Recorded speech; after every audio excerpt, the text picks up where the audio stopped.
What's up, y'all? It's Dr. David Roney, just parked. I hope everybody's doing well.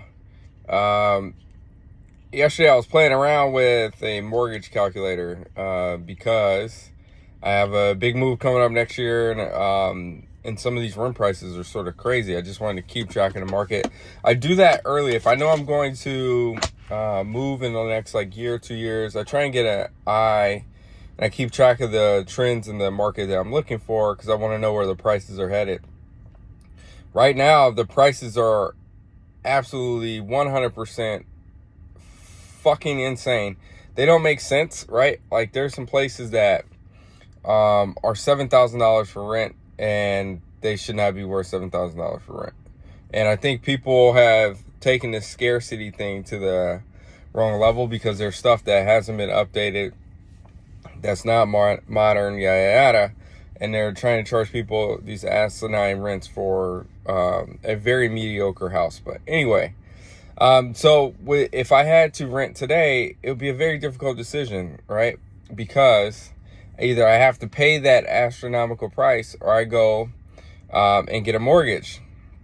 Well, there's a problem with that too, right? Because I started buying houses in the low interest rate environment, so I'm used to getting more house for a lower, for this roughly the same mortgage payment that you'll see for like a higher house, right? Now, mortgages typically, on average, over the course of our history in the U.S. has been around 6.5.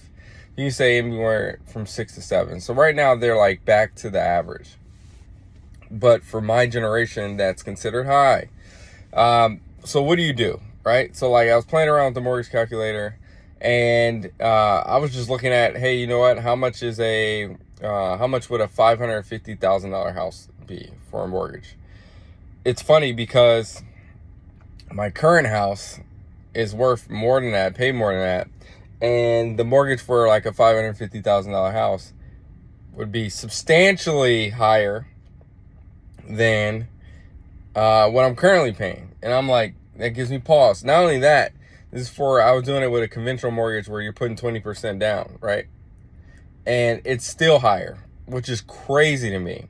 And then it makes you realize the power of interest rates, right? So interest rates, like depending on where you're at, it's going to raise up that price substantially. Every percentage raises it up quite a bit, right? So we have to pay attention to that. And it's not anything to balk at. The biggest thing about interest rates is understanding how they work, right? Like, this stuff compounds over time. So now you have to look at the opportunity cost. Opportunity cost meaning you buy one thing. Here's one scenario. What could you do with that money? Could you utilize it better? Now, if you're in a place for a short amount of time, ideally you should rent, right? Because it takes about 5 to 7 years to recoup your investment. For a primary home, it's not really an investment. You can sort of trick your brain and be like, hey, I'm gonna think like a investor here. I'm gonna buy a house that I'm gonna house hack. I'll pay for it for the first couple years and then rent it out. And a lot of people do that, but you got to make that scenario work for you. A lot of people use duplexes, whatever, triplexes, quadplexes, whatever. But I digress. So understanding how that mortgage rate works and what the current mortgages are sort of plays a role in what you do. So now you got to talk about, you might not be able to get everything that you want, right? So getting a good school district for your kids, getting safe, like, there's some things that I'm not willing to back off on, right? Because those are things that are very important to me. That's part of my quote unquote rich life, that I want to be able to provide a safe home with a good school district and a backyard for my kids and my very energetic dog, right? So yeah, I'm going to have to pay a little bit more. Hopefully the market sort of starts to turn.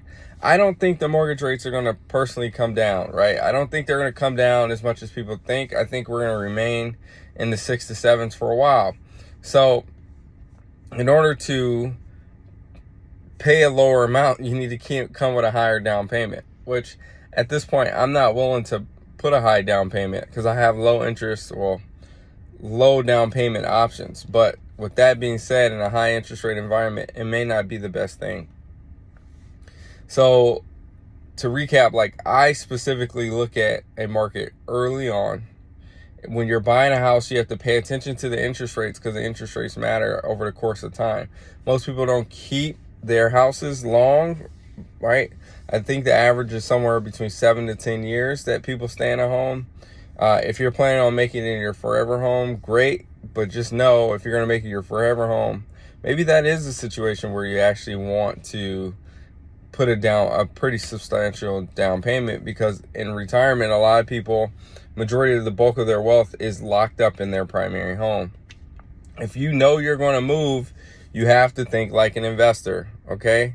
Don't buy the house because it's like something you want to stay in the rest of your life, because you're not going to be in it the rest of your life. You're only going to be in it temporarily. Then you need to rent it out. So you got to know what the market rents are as well. Now, the area I'm moving to does have high market rents for now, because I don't think that's going to stay. Eventually, something has to give. Either the rates have to come down, which I don't think they will, or the home prices and the rents have to come down, which I think is a more likely scenario. Once people aren't renting their homes for 3 months, 5 months, 6 months, those mortgages start to get very heavy, man. And so eventually these prices are going to come down, because people have to be more realistic. Anyway, I hope everybody's doing well. Talk to you later. Remember to follow me on Twitter at FiSurgi, FiSurgi, and hit that like and subscribe button. You can go back and read some of my old blog posts and Substacks. And again, this is day 8 of my 31-day challenge to myself to post a video every day to YouTube and Twitter. Peace.